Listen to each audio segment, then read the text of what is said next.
ಛೋಟಾ ಮುಂಬೈ ಅಂತ ಕರೆಸ್ಕೊಳ್ಳೋಂಥ ಹುಬ್ಳಿ ಶಹರದಲ್ಲಿದ್ದೀನಿ.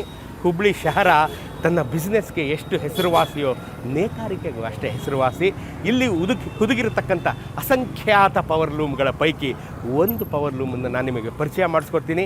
ಅವರ ನೋವು, ಹತಾಶೆ, ದುಃಖ, ದುಮ್ಮಾನ, ಸುಖ, ಸಂಕಟ, ಅವರ ಬದುಕಿನಲ್ಲಿ ಕಂಡುಕೊಂಡಂಥ ಸಾರ್ಥಕತೆ ಏನಾದರೂ ಇದೆಯೇ ಎಲ್ಲವನ್ನು ತಿಳ್ಕೊಳ್ಳೋಣ ಬನ್ನಿ. ನಮಸ್ಕಾರ. ನಮಸ್ಕಾರ. ಏನು ನಿಮ್ಮ ಹೆಸರು? ಮಂಜುನಾಥ್. ಈಗ ನೋಡಿ, ಸಾಮಾನ್ಯ ಏನಾಗುತ್ತೆ, ತಲೆಯಿಂದ ತಲೆಗೆ ಬರುವಾಗ ಒಂದು 3 ತಲೆಗೆ ಬೇಜಾರಾಗೋಗಿರುತ್ತೆ. ಈ ಆಸಕ್ತಿ ಇದು ಮಾಡೋಣ ಅಂತ ಕೈ ಹಿಡಿದಿದ್ದು ಹೆಂಗೆ ನಿಮಗೆ? ಅದೇ ಹೇಳ್ತಿದ್ದೇನಲ್ಲ, ಇದನ್ನು ನಾವು ಹೊರಗಡೆ ಬೇರೆ ಕಡೆ ಹೋಗಿ ದುಡಿಯೋದಕ್ಕಿಂತ ನಮ್ಮದೇ ಒಂದು ಉದ್ಯೋಗ ಮಾಡೋಣ ಅನ್ನೋ ಒಂದು ಅವಾಗ. ಯಾಕಂದ್ರೆ ಅವಾಗ ನಮಗೆ ಎಷ್ಟು ವಯಸ್ಸು? 21 ವಯಸ್ಸು. ಎತ್ತಡಿ ನಾವು ಮಾಡ್ಬೋದಲ್ಲ, ಹಂಗಾದ್ರೆ ಮಾಡ್ಕೊಂಡು ಹೋಗೋಣ ಅಂತಂದೇಳ ಇದಕ್ಕೆ ಬಂದು. ನೀವು ಶುರು ಮಾಡಿದ್ರಲ್ಲ, ಮೊದಲನೇ ವರ್ಷನೇ ಕೈ ಹಿಡಿತಾ ಇಲ್ಲ, ಕೈ ಕಚ್ಚಿತು, ಲಾಸ್ ಆಯಿತು, ಮಾಡ್ತು, ಬೇಡಪ್ಪ ನನಗೆ ಹಂಗೆ ಅನ್ನಿಸ್ತು? ಆ ಥರ ಅಂತ ಏನಿಲ್ಲ. ಓಕೆ, ಏನು ಆ ಥರ ಏನು ಇದು ಆಗಲಿಲ್ಲ. ಬಟ್ ಮಾಡ್ತಾ ಹೋದಂಗೆ ಇವಾಗ ಆ ಥರ ಅನ್ನಿಸ್ತಾ ಇದೆ. ಆ್ಯಕ್ಚುಲಿ ಅವಾಗೆಲ್ಲ ಪರವಾಗಿರಲಿಲ್ಲ. ಯಾಕಂದ್ರೆ ಅವಾಗ ಸೀರೆ ಉಡೋರು ಭಾಳ ಜನ ಇದ್ದರು. ಇವಾಗ ಹಂಗಿಲ್ಲ. ಇವಾಗ ಸೀರೆನೇ ಉಡೋರು ಕಡಿಮೆ ಆಗಿಬಿಟ್ಟಿದ್ದಾರೆ. ಹಾಗಾಗಿ ಒಂದು ಸ್ವಲ್ಪ ತೊಂದರೆ ಆಗ್ತಾಯಿದೆ ಅಷ್ಟೇ.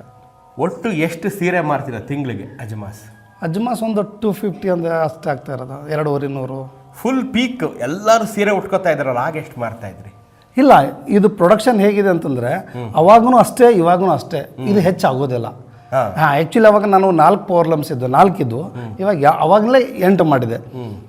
ಅದು ದಿನ ಅವಾಗ ಎಷ್ಟು ಪ್ರೊಡಕ್ಷನ್ ಬರುತ್ತೆ, ಇವಾಗೂ ಅಷ್ಟೇ ಬರುತ್ತೆ. ಆದರೆ ಹೆಚ್ಚಂತರೂ ಆಗೋದಿಲ್ಲ. ಇದು ಎಷ್ಟು ದಿನ ಪ್ರೊಡಕ್ಷನ್ ಅಂದರೆ ದಿನಕ್ಕೆ ಎಷ್ಟು ಸೀರೆ? ಅದೇ ಒಂದು ಸೀರೆ ತಯಾರಾಗಲಿಕ್ಕೆ 5 ತಾಸು ಬೇಕು.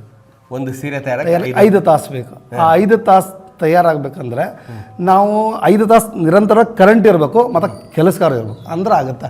ಇಲ್ಲ ಅಂದರೆ 1 ದಿನಕ್ಕೆ 2 ದಿನಕ್ಕೆ 3 ಸೀರೆ ಲೆಕ್ಕ. ಒಂದು ಮಗ್ಗದಿಂದ 2 ದಿನಕ್ಕೆ 3 ಸೀರೆ. ಒಂದು ಮಗ್ಗದಿಂದ 2 ದಿನಕ್ಕೆ 3 ಸೀರೆ ಲೆಕ್ಕ. ಎಸ್. ಸೊ ಅವತ್ತು ಅಷ್ಟೇ ವ್ಯಾಪಾರ, ಇವತ್ತು ಅಷ್ಟೇ ವ್ಯಾಪಾರ. ಓಕೆ, ಅಷ್ಟೇ. ನೀವು ಶುರು ಮಾಡಿದ್ರಲ್ಲ, ಆಗ ಎಷ್ಟು ಕೊಟ್ರಿ ಸೀರೆನ? ಒಂದು ಸೀರೆ ಅವಾಗ ನಾನು ಒಂದು ಸೀರೆಗೆ 450 450 ರೂಪಾಯಿ ಕೊಡ್ತಾ ಇದ್ದೆ. ಇವಾಗ 1200 ರೂಪಾಯಿ ಕೊಡ್ತಾ ಇದ್ದೇನೆ. ಆ್ಯಕ್ಚುಲಿ ಅವಾಗೆಲ್ಲ ನಮ್ಮದು ಕಚ್ಚಾ ಮಾಲಿನ ರೇಟು 1500 ರೂಪಾಯಿ ಇತ್ತು. ಇವತ್ತೆಲ್ಲ 5000 ರೂಪಾಯಿ ರೇಟ್. ಹಾಗಾಗಿ ನಮಗೆ ಅನಿಸ್ತಾ ಇರೋದು ಅವಾಗ ಚೆನ್ನಾಗಿತ್ತು, ಬಟ್ ಇವಾಗ ತೊಂದರೆ ಆಗ್ತಾ ಇದೆ ಅಷ್ಟೇ. ಎಷ್ಟು ಮಕ್ಕಳು ನಿಮಗೆ? ನಮಗೊಬ್ಬನೇ ಮಗ. ಏನು ಮಾಡ್ತಾನೆ? ಇವಾಗ 2nd ಇಯರ್ ಮುಗಿಸಿ BE ಫಸ್ಟ್ ಇಯರ್. BE ಸೇರ್ಕೊಂಬಿಟ್ನಾ? ಇದು ಬೇಡವಾ? ಇದು ಬೇಡ ಅಂತ. ಬೇಡವಾ ಅಂತಂದ್ರೆ ಅದಕ್ಕೆ ಸೇರ್ಕೊಂಡ. ಸ್ನೇಹಿತರೆ, ನಮ್ಮ ಬದುಕ ಬಂಡಿ ಕಾರ್ಯಕ್ರಮದಲ್ಲಿ ಒಂದು ಸಮಾನ ಅಂಶವನ್ನು ನೀವು ಗುರುತಿಸ್ತಾ ಇದ್ದೀರಾ. ಭಾರತದಲ್ಲಿ ನಶಿಸುತ್ತಿರುವ ಗುಡಿ ಕೈಗಾರಿಕೆ. ಪ್ರತಿಯೊಬ್ಬ ಮನೆಯಲ್ಲಿ, ಪ್ರತಿಯೊಬ್ಬ ಸಂಸ್ಥೆಯಲ್ಲಿ, ಪ್ರತಿಯೊಬ್ಬನ ಮನಸ್ಸಿನಲ್ಲಿ ಮಾತನ್ನು ಕೇಳಿದಾಗ ಇದು ನನಗೆ ಸಾಕು. ಸೊ ಇವರು ಅದೇ ಹೇಳ್ತಾ ಇದ್ದಾರೆ, ಯಾಕ್ರಿ ನಿಮಗೆ ಸಾಕು? ನೀವು 25 ವರ್ಷದಿಂದ ಮಾಡಿ, ಹೆಂಡತಿ ಮಕ್ಕಳು ಮಾಡಿ, ಅವ್ರನ್ನೆಲ್ಲ ಇಂಜಿನಿಯರಿಂಗ್ ಓದಿಸ್ತಿಲ್ವಾ? ನಿಮ್ಮ ಮಗನು ಮಾಡ್ಕೊಂಡು ಹೋಗಲಿ.